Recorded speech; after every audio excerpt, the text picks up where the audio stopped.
Assalamualaikum warahmatullahi wabarakatuh. Tabi pun, selamat datang di video pembelajaran Bahasa Indonesia SMP Negeri 3 Gading Rejo, Kabupaten Pringsewu, khususnya pada kelas 9, kompetensi dasar 3.1 dan 4.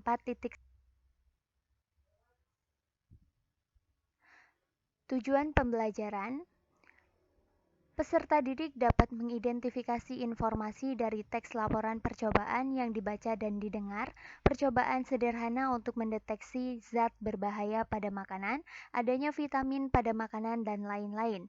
Yang kedua, indikator pencapaian kompetensi ada dua. Yang pertama yaitu membandingkan teks laporan, eksplanasi, dan deskripsi. Yang kedua, mencermati informasi yang terdapat dalam teks laporan hasil observasi. Selanjutnya yaitu karakter yang dibangun. Ada 3.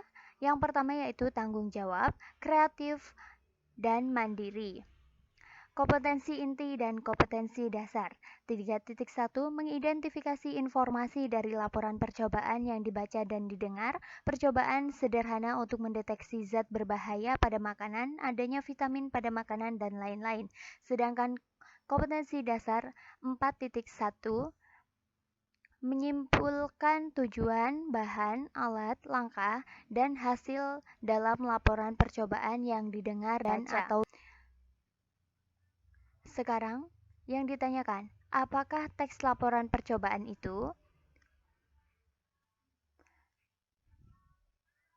Ya, pada hakikatnya, teks laporan percobaan merupakan sebuah teks yang dihasilkan berdasarkan penelitian. Isi dari teks laporan hasil percobaan sebagai sarana untuk menjelaskan tentang sebuah penelitian ilmiah yang dilakukan sebelumnya. Penelitian inilah yang nantinya dapat dipertanggungjawabkan kebenarannya oleh.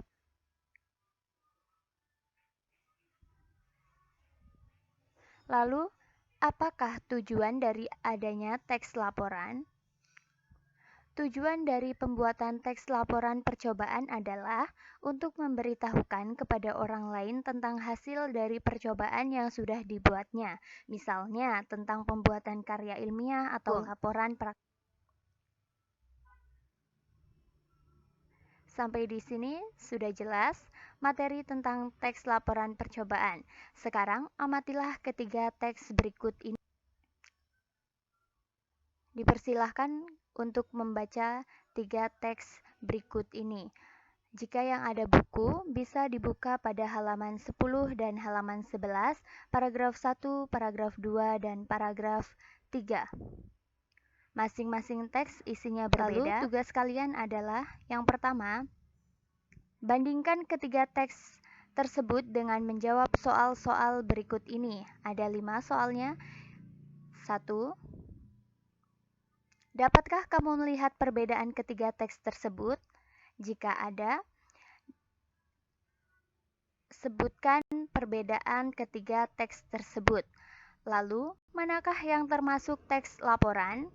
Yang ketiga, manakah yang termasuk teks eksplanasi? Yang keempat, manakah yang termasuk teks deskripsi? Dan yang kelima, adakah istilah lain di daerahmu untuk menyebutkan bagian-bagian sepeda?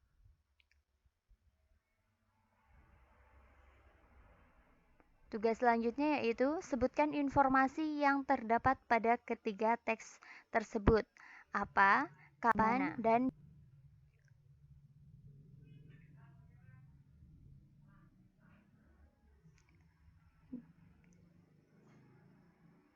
Baik, selanjutnya pahami langkah-langkah yang telah dijelaskan, lalu kerjakan di kertas folio bergaris.